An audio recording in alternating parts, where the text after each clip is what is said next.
Supreme কোর্টে আরজি করের ধর্ষণ এবং খুনের মামলার শুনানি নিয়ে হতাশ নির্যাতিতার বাবা মা। শুধু তাই নয়, সিবিআইয়ের ভূমিকা নিয়েও প্রশ্ন তুললেন তাঁরা। নির্যাতিতার বাবার দাবি, আদালতে দাঁড়িয়ে মিথ্যা কথা বলছে সিবিআই। শীর্ষ আদালতে এই মামলার পরবর্তী শুনানি আগামী মার্চ মাসে। তা নিয়েও ক্ষুব্ধ নির্যাতিতার বাবা মা। মঙ্গলবার সুপ্রিম কোর্টে আরজি কর মামলার শুনানি ছিল।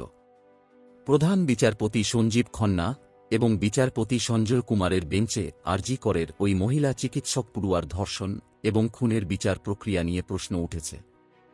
প্রধান বিচারপতি জানতে চান, কত দিনে বিচার প্রক্রিয়া শেষ হবে। সিবিআইয়ের আইনজীবী তুষার মেহতা আদালতে জানান, দ্রুতই বিচার প্রক্রিয়া শেষ হবে। এমনকি নির্যাতিতার পরিবারের আইনজীবী বৃন্দা গ্রোভারও জানান, নিম্ন আদালতে প্রায় প্রতিদিন বিচার প্রক্রিয়ার শুনানি হচ্ছে। শীর্ষ আদালত আগেই এই মামলার শুনানিতে সিবিআইকে বলেছিল, নির্যাতিতার পরিবারের সঙ্গে যেন যোগাযোগ রাখেন কেন্দ্রীয় তদন্তকারীরা।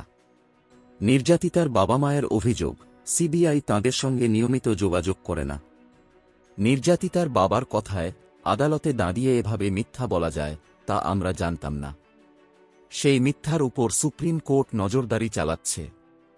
সিবিআই আদালতে বলছে, তারা আমাদের সঙ্গে নিয়মিত যোগাযোগ রাখছে, কিন্তু আমরা কিছুই জানতে পারি না।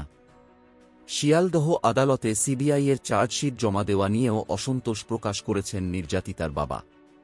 তাঁর দাবি, সিবিআই বলেছিল আমাদের জানিয়ে শিয়ালদহ আদালতে চার্জশিট জমা করবে তারা, কিন্তু পরে দেখলাম আমাদের না জানিয়েই তারা চার্জশিট জমা দিয়েছে। আরজি কর মামলায় অতিরিক্ত চার্জশিট কবে জমা দেবে সিবিআই, তা নিয়েও তাঁরা ধোঁয়াশায় আছেন বলে জানিয়েছেন নির্যাতিতার বাবা। হতাশ নির্যাতিতার মাও।